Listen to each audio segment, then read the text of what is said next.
I just wanted to make a quick video because I just got off the phone with one of the biggest sod farmers in California who grows all types of biodynamic and water-saving lawns.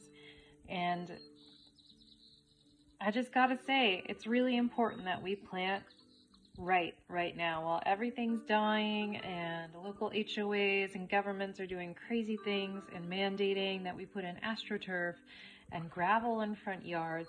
What's actually important right now for California is planting drought-tolerant plants and drought-tolerant lawns or lawn alternatives, because those actually save more water by protecting the soil's moisture, by storing moisture in the soil, than if we rip it out and just put gravel and it gets hot and dry and starts turning the climate into a desert.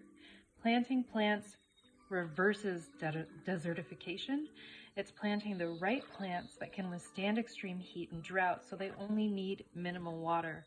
There are entire genres of California plants that don't even like summer water. They grow happily without summer water as long as there's great drainage. So plant those good plants. Don't listen to companies trying to make money off of you like AstroTurf Industries and big contractors and gardeners who are seizing this moment to cover the ground in plastic and sand and exacerbate drought, exacerbate heating of our local climates. Thanks. Oh yeah, and fight those HOAs.